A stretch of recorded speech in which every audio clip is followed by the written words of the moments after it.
So the title of this is Less Guilt or Guiltless. There is a difference, and a lot of times we use them interchangeably if they're not interchangeable. And so really what we're focusing on is guilt and shame. Guilt, the opposite of guilt, innocence, right? So guilty is I broke a rule, I feel bad for what I've done.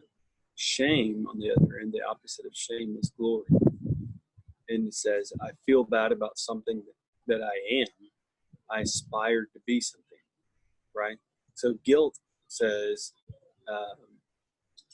I broke a rule. So I know that I should not have lied, and I lied. So I feel bad for that action of lying. The shame says, I didn't want to be a liar, but here I am a liar. I aspired to not lie. Somebody I knew was a liar, and I told myself I'd never be like them, but now here I am a liar. And so I feel shame because of two different things. So we can have guilt and shame separate and in the same consequence. And so let me give you an example. So again, we'll go back to a lie. So in a lie, I can feel guilty for telling a lie. I told somebody that I couldn't go somewhere because I was busy. When quite frankly, I wasn't busy. I didn't have anything to do. So I feel guilty for telling that person that I was busy, right? But then I feel shame because, I wasn't honest with that person. I let circumstances dictate feelings or emotions. And so guilt goes away. We tend to allow guilt to go away, especially as moral standards are up to me. We justify behavior, justify actions, and so I can remove guilt. For instance, divorce used to, 50 years ago, used to be inexcusable. It didn't happen, and if it did, it was very rare. Whereas now it's over 50% of the population who gets married gets divorced, and so the guilt of the action of divorce is removed. It's not okay. I think even the people who are walking through divorce or have been divorced know that it's not okay.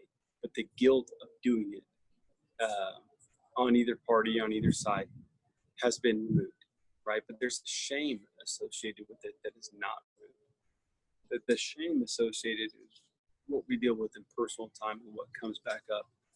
Circumstances, which is what most people say. I never thought that I would be on my second or my third marriage, right? It's not that they got divorced, it's I didn't want to be that person. And the shame doesn't go away. So how do we overcome shame? First off, we need to know, where does that come from? And so again, just to be full transparent, I received a lot of this thought, the beginning of this thought, from a Timothy Keller podcast that just really kind of spurred my thought into this. I've been kind of ruminating on it for the past week. He was talking about guilt, and he referenced a great author who, very smart guy. His name is Franz Kafka. And in his diary, he says, we feel like sinners, although independent of guilt. Right? And why do we feel like sinners? Right? It's because we are all looking for significance in life, all of us.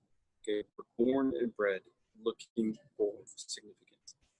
And when we place ourselves as the hero or ourselves as the significant that we're looking for, then we're always going to fail ourselves. And eventually what we do is we begin subsidizing the guilt out. I'm tired of feeling guilt. I'm tired of falling short. I'm tired of feeling bad about falling short. So I'm just going to remove the feeling bad and just keep trying. Ernest Becker actually, in his book, Escape from Evil, actually went further down this thought. Why do we do evil things? We do evil things because we're seeking a heroic victory. We are all built with a deep, neurotic sense of insignificance, driven to heroism. What does that mean? Everyone grows up insignificant, and we are all seeking to be significant. some capacity. And what do we do with the Logos mentality? What is Logos mentality all about? It's about defining your significance. You were created on purpose with a purpose. There's a specific reason why you're here. There's a reason that makes you significant, that makes, it doesn't matter if you're what culture you are, ethnicity, gender, race, all of it. You are significant. But the only thing that makes you significant is your purpose. Everything else is a dime a dozen. I'm sitting here, a white male, and I'll tell you, there's a lot of white males coming around, okay? Especially in their mid-30s. There's a lot of us, okay? That doesn't make me significant. What makes me significant is the individual purpose that I have. That makes me significant. I've given you guys a stat before. Less than 10% of the population knows their purpose, right? Then from that 10%, less than 3% of the 10% walk out their purpose. If you want to be in the top 1%, know your purpose, walk it out. I'm encouraging you guys with that. My time is going to be up for today on this, but believe me, we're going to keep diving into this exact topic, guilt, less guilt. It deals with shame, it deals with purpose, it deals with significance. I'm excited to be walking through this with you. I look forward to seeing you guys in person via Zoom and connecting on social media.